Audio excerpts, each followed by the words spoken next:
All right, let's go ahead and get started. Welcome to the second day of the Birds and Bees Festival. Thanks for joining us this morning. I just wanted to point out a couple things real quick. One is that if you have questions for Sarah, please put them in the Whova Q&A or Whova chat, or if you can access the Zoom chat, it's fine to put them in there as well. And then we'll get to questions at the end. And I wanted to tell folks that all of the sessions for the Birds and Bees Festival that were on yesterday the recordings are posted. So just like you went into your agenda and clicked to get into the 7 simple actions presentation, if you go back to yesterday's agenda and click on a session, you will now see a watch recording button in there. So anything you missed yesterday is now available. And Sarah, please take it away and tell us about the 7 simple actions to help birds. Thanks, Dana. I'm going to start my stopwatch here so I don't go over time. Hi, everybody. Thanks to MRBO and Dana and Ethan and everybody else for asking me to speak at the Birds and Bees Festival. My name is Sarah Kendrick. I'm the state ornithologist with the Missouri Department of Conservation. Today, I'm going to throw a lot of information at you about the 7 simple actions, which I did not come up with these, but I support all of them. I'll explain where these 7 simple actions came from and how they were in response to long-term widespread bird declines. Bird declines, you say? Why, yes. So across North America, in 2019, September 2019, a publication came out in the journal Science, an article called Decline of the North American Avifauna. So the top minds in North American ornithology published a paper that quantified the net loss of birds since 1970. Why 1970? Well, that's when the Breeding Bird Survey began, the North American Breeding Bird Survey. It's a long-term census or survey of birds across the continent to do this very thing, to look for long-term trends, whether positive or negative. And so these authors came together and quantified using these long-term data sets to find pretty massive losses in many guilds of species. So they quantified a net loss of about 3 billion birds, or 29% of our North American avifauna since 1970, in the last 50 years. So this is kind of alarming. Folks in the ornithological world have known that birds have been declining over the last few decades, but this really quantified it, and it's quite staggering. So this is one of the images from the publication, or from the article, and you look at this graph in particular, and you see this vertical line down the middle. Anything to the left of it is -% change since 1970. So you can see these are guilds of species by habitat. You see coasts, arid lands, eastern forest, forest generalist, all the way down to grassland, which has experienced the most precipitous declines, about 50% declines since 1970. So different guilds are affected differently. You ask why this is happening. Well, there's many different contributors. Likely and assumedly, habitat loss and habitat degradation is the largest contributor, but that's very hard to quantify. So at the time that this article was published, there were infographics and outreach tools that the Cornell Lab of Ornithology put together. This is like a year in planning before the article was published, because they knew that this would be alarming to the public and that they needed to educate the public on this big change in bird populations. So they came up with infographics for grassland birds, the overall declines, eastern forest birds, just to try and educate people on how precipitous this is. We're not talking grassland rare birds here. We're talking common species like eastern meadowlark, 3 and 4 have been lost since 1970. So very massive declines. The North American Bird Conservation Initiative, or NABC, is a group of agencies and NGOs across the continent who work for bird conservation. And they have come out since this article, they've come out with a series of infographics tying bird declines, why we should care about birds, to human values. And so they have bird habitat supports clean water. Birds are good for the economy. Bird watching generates almost $100 billion in economic activity. Birds and their habitats support your health. Being outdoors and birding and spending time in nature is good for physical and mental health. Bird habitat boosts property values. And if you're motivated by coffee or wine, birds help that too. So the ornithological community is really trying to rally around educating the public this is happening, telling them why the heck they should care. And then the 7 simple actions are part of what they can do about it. So at the time that this came out, I mentioned they came out with these infographics. They came out with a partner website called 3billionbirds.org. You can see it on your screen here. And they knew that many people would read the article and hear about it. It reached over 1,700 news outlets when this article was published. And so it's probably one of the largest conservation or bird nature articles that's hit the media. So they knew many people would be asking what they could do about it. So they worked behind the scenes again for a long, long time to come up with these 7 simple actions. And that's what I'm going to cover with you today. So naturally, when we're thinking of ways to curb human-caused threats to bird mortality, we have to look at the human-related threats to birds. So according to the Fish and Wildlife Service, these are the leading causes of human-related threats to birds. You can see that cats are the largest contributor, followed by collisions with building glass. And so naturally, these threats will be addressed in the 7 simple actions where we humans can make a difference today. So first we start with window collisions. I'm just going to walk through these 7 simple actions. Window collisions are a relatively easy, relatively inexpensive thing to fix. So birds see reflected vegetation. You can see on these pictures reflected vegetation, trees, sky, reflected in the window, and they see it as a pass-through. So they run into the window and they die, or they can get brain injuries. So if you have that problem window at home or at your place of business where you'll see a dead bird or 2 or 5 or 10 over the 2-3 weeks of migration, those add up at every house, every office building. So that's why it's the 2nd largest contributor to bird mortality. And so we can fix this pretty easily. You can place opaque stickers or hanging wires like you see here on the outsides of your windows. Don't place stickers on the inside because glare can prevent birds from seeing those sometimes. And even at places of business, you can do larger scale things like this so that birds know it's not a pass-through. So pretty easy fix. Native plants. This is probably the most impactful thing you can do for birds in your yard or on your property in the long term. So luckily in Missouri, we have the Grow Native program run by the Missouri Prairie Foundation. The Grow Native website, which is just grownative.org, helps you learn about a ton of varieties of native plants, what kind they are, plant, shrub, tree, where to plant them, when they bloom, what plants are best for pollinators, which are best for bees at different times of year, which ones are best for birds. It's great.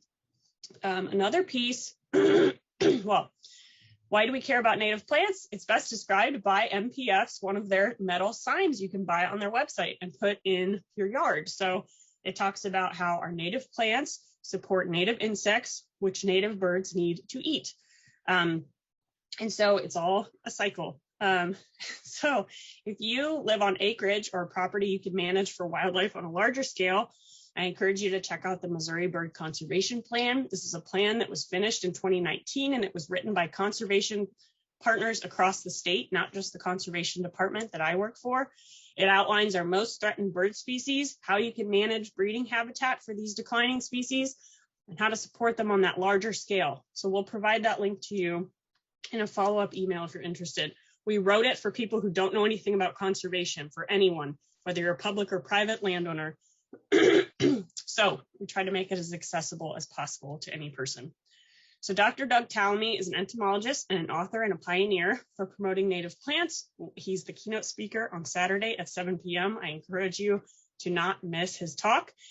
And so he's the one who provided us with the statistic that it takes 6,000 to 9,000 caterpillars to raise one brood of chickadees. So he has a quote in his new book. Well, this is a quote from an interview he gave about his new book about oaks. And he says oaks are the most productive plant in this country, over 900 species of Lepidoptera. Most of the moths use oaks, and there's no other genus of plant that comes close to that. The reason that's important is that caterpillars are transferring more energy from the plant to the animals than any other type of plant eater. And measuring the caterpillars in your ecosystem is a really good measure of how well that energy is being transferred out and how much biodiversity you actually have in that ecosystem. So oaks are the most powerful one we can plant. So this is a good long-term solution to help birds. Number 3 is avoid pesticides. So avoid pesticides in your yard or on your property where you can. Again, that food web impacting the insects impacts the birds. So another thing is some folks who are new to native plants will plant native plants and then they say, well, all the insects are eating them. Well, that's the point. This is a good thing. You want to attract the insects. Native plants equal native insects equal native birds equal diversity, and it makes your system healthier overall. Number 4, buy bird-friendly coffee. This one you may not know much about. What is bird-friendly coffee? This may be my favorite simple action because it's self-serving and it tastes really good. So here I've put up abundance maps of 2 migratory species, wood thrush and indigo bunting. You can see their wintering grounds down here. For the wood thrush, it's in the Yucatan, Belize, Honduras, Nicaragua, a lot through Central America. Indigo bunting, a little bit farther up into Mexico, but a lot of Central America as well. So that's where a lot of our migratory birds go in the non-breeding season. This is a map of 42 priority migratory bird species that breed in Missouri, and these are their wintering ranges overlapped. So if we're to do habitat management down on the wintering grounds, which we help to support, these are the areas to focus on that are most impactful to Missouri breeding birds. I forgot to take the bunting off of there, so he's just hanging out in the middle of the screen there. But when you overlay these areas that are most important to our Missouri breeding birds, it's very similar to the coffee belt in the Western Hemisphere. It overlaps a lot. So whatever's happening on coffee farms is impacting our birds. You think about all the birds in the US and a lot of Canada breed up here, then they migrate down to that very tiny patch you see right here of Central America, Mexico, South America, and the Caribbean. So all those breeding birds are smashing into that tropical forest. So anything that impacts that tropical forest will be impacting our birds. We cannot ignore what's happening to our migratory birds when they're down on the wintering grounds because it's volatile. They're all smashed into habitat. These are some pictures of sun coffee. You can see that the trees have been removed, the forest has been removed, and it's very similar to our monoculture coffee or soybeans. There's no trees overhead. This is shade-grown coffee. These are the coffee plants down here. They're shrubby, low plants. And so which one do you think is more bird-friendly? The shade-grown leaves a canopy and a place to forage for those migratory birds smashed into this part of the world. And so there are threats of deforestation down here, removing the forest to grow coffee. A lot of these folks down here, the poverty rates are crazy, so they're just trying to scrape by and make a living growing some produce. So anything we can do to maintain or protect these forests with coffee growing underneath this shade and this canopy is great. And it's actually really interesting. Before the 50s and 60s, all coffee was grown this way. This is the traditional way to grow coffee in the shade. And it grows a better taste in coffee when it grows slower in the shade. They realized in the 50s and 60s that their yields could be higher if they grew coffee out in the sun, but it's providing lower quality coffee.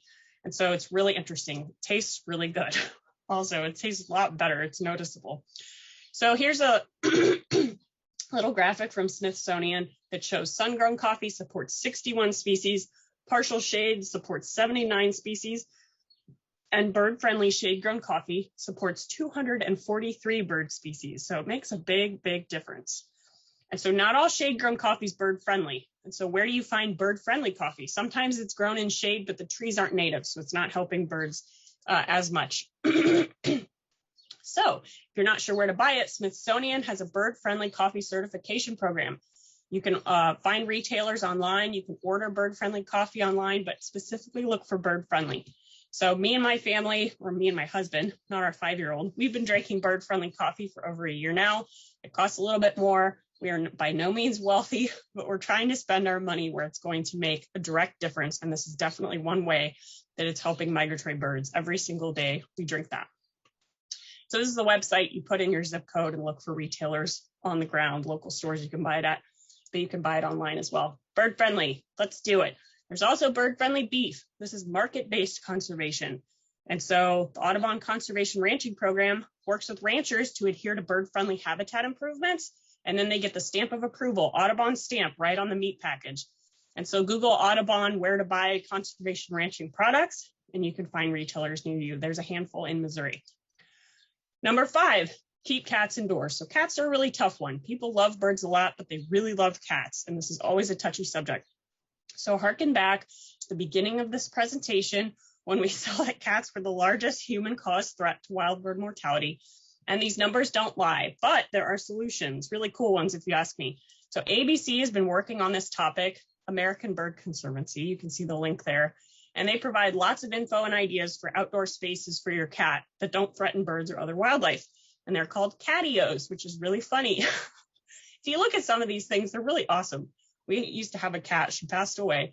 But I wish that we had made her one of these one of these catios. There are millions of bird watchers who are also cat owners, and they love their cats. So no one here doesn't like cats. I don't hate cats. I used to be a cat owner. She was our baby. But catios are safer for your kitty cat. They're safer for birds and other wildlife like mammals and reptiles and amphibians that they can threaten. Okay, reduce plastics. So as we know, plastic is not biodegradable. It just breaks down into tinier and tinier pieces and ends up in the ground and in our waterways and eventually the ocean. So here in Missouri, we are landlocked, so we may not feel that this applies to us as much, but it does. So we all need to, I think, including myself, need to be more conscientious about being more sustainable, using multi-use plastics or avoiding them altogether. It's tough, it has its challenges, but I would challenge us all to make some changes. So for an example, I've gotten reusable produce bags that I take to the store and then you just throw them in the wash. I've gotten reusable Ziploc bags and freezable Ziplocs that you just wash. We use a lot of glass instead of plastic. So there's something that all of us can do at some scale starting today on all of these 7 simple actions to help birds. The last one is report your bird sightings. So eBird is a massive online database where you can upload your bird sightings and it keeps track over the large scale. This is a global system. So people across the world are uploading their eBird data. And now it's contributing more and more to science. So this is a abundance map where the birds are most abundant is the dark purple. I'm going to click and it's going to go through the weeks of the year. So you can see they're overwintering down in the Yucatan. They hop the Gulf and then they're breeding right now in the summer in the eastern US. Then they hop the Gulf again and go back down to Central America in the Yucatan to overwinter. So it's pretty cool. All of the data to make this map is all from bird watchers. So other types of community science or the North American Breeding Bird Survey. I talked about that at the beginning. All of these really help us track bird numbers long-term, large scale. So the Breeding Bird Survey really helped inform that birds were declining in the first place. The Audubon Christmas bird count is the non-breeding side of that. It's a census in count circles. So if you know your birds by sight and sound, or you want to learn more, be part of a group and go out and do this and help, look into these programs. They're always looking for new people to help. So that's all I have for you today. I know it was a lot of information, and I thank you for your time, but I would challenge us all to look at our day-to-day and see what small things we can change to help our birds. All of these you could take steps towards today, but I understand. I know change is never easy, but if COVID has taught me anything during the pandemic, it's that we can adapt and we have to make some small changes to help our feathered friends, or they will keep declining. And I hope we don't lose some birds in the coming decades. I mean, who wants that? Birds are awesome. So thank you all. I'd be happy to take a question if I have time, but I don't think I do. So I will turn it back over to Dana. Thank you so much, Sarah. That was an awesome summary. And folks, please feel free to ask questions. We're not going to get cut off in any way. We do have a couple comments right now, Sarah. Okay. Love the clear explanation about the effects of our coffee choices on birds. Thanks for that. And definitely, like, all the diagrams of the forest structure were super helpful. And someone else, Katie, comments, I got my family bird-friendly coffee for Christmas, and they love it and are sticking with it. Good job, Katie. Way to make change. That's awesome. Coffee is one of the easiest things because it's so good. And whether you drink it yourself every single morning, you know someone who does. So suggesting that to them, I think we all have a couple extra bucks that we can give to getting it. It really does make a big difference. So folks, please don't be shy. I know in almost every session, people are a little bit shy about asking questions, but don't be. You can do Q&A or chat or the Zoom chat. That was an amazing presentation. So much information in a short amount of time. Would love to hear you talk more about this. I see a longer presentation in our future. Sounds great. Thanks, Diane. That's nice. I'm a fan of this question. Any suggestions for finding bird-friendly wine? Asking for a friend. Ooh, I would Google it. I mean, that's what I would do. There's a ton of information on this stuff online. And I wouldn't just, for coffee, I wouldn't just use shade grown as a Google term, because there's a lot of places that just say shade grown and there's no certification program, but there is a certification program for bird friendly.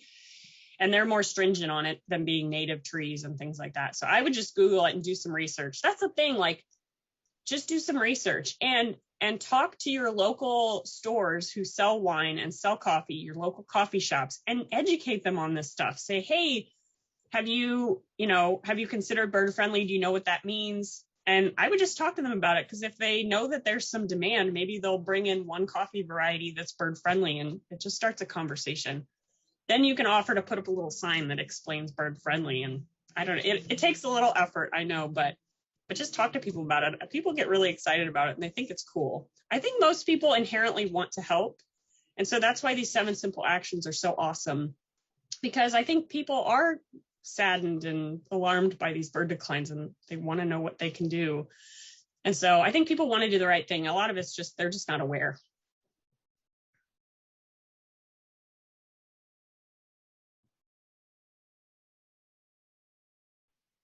We're just checking Q&A and chats here. Okay. Yes, we have a board member of mine on today, and she reminded me to say that you can buy bird-friendly coffee if you're coming to the Birds and Bees Festival in Arrow Rock on Saturday. We will actually have bird-friendly coffee for sale. Nice. That's awesome. Let's see. Cindy comments, Natural Grocers Store in Columbia has bird-friendly coffee. Yeah, and if you go to the Smithsonian bird-friendly website, you can find retailers. And yes, Natural Grocers is listed on there, and a few others in town or wherever you live. So I would go to these websites and see where there are retailers near you, especially bird-friendly beef as well. If you're a meat eater, being a little bit more conscientious, especially about beef, because it takes so many resources, is great. Missouri has some great local and sustainable beef producers. It takes a little bit of research to find them, but they're definitely out there. And then you're Sure. totally buying local also. Yeah. Ethan commented, which is a good point about the wine thing, biodynamic and organic wines are sometimes not advertised. So, and I've found that to be true. In some cases they do, but there was a bit of a stigma that organic wines don't taste as good, but that's not really a true thing. Interesting. I don't know what bird-friendly wines, how they could do that, because I don't think they would grow in shade. So I'm not sure if that's a certification or a thing. But yeah, I would just do some research. I don't think it's a certification, Sarah. I think it'd just be more like individual vineyards would like not use pesticides and put up like barn owl boxes, right? Absolutely. To control rodents, that sort of thing. I've never heard of a certification. Yeah. I mean, okay, so listen to this stat. So I know you know this, Dana, but birds eat 400 to 500 million tons of insects every year. I don't even know how to wrap my mind around that. And those numbers are insane. So think about if our birds continue to decline, like what havoc they will insects will wreak on ag systems, on us. It's so important that we try and maintain our bird populations, because they do so much for our ecosystems and us. It's crazy. Sarah, I have one more comment from Katie. She says, got to get on that scavenger hunt and win that coffee. And so she's talking about the scavenger hunt that we're having, where the adult winners, whether it's in Arrow Rock or like at the at-home scavenger hunt, the adult prize is bird-friendly coffee, a couple bags. Nice. So good point, Katie. Thanks. Well, good luck. Or you can go online and buy your own, which is guaranteed that you will win it. If you pay money. That's right. All right. We did get some upvotes on the bird-friendly wine question, so I feel that we have some fellow wine drinkers on here today. Nice. All right. I think that's it. Sarah, my friend, thank you so much. Everybody, thank you for joining us. And this was recorded so you can watch it again. Great. Thanks, everybody, for spending time with us this morning.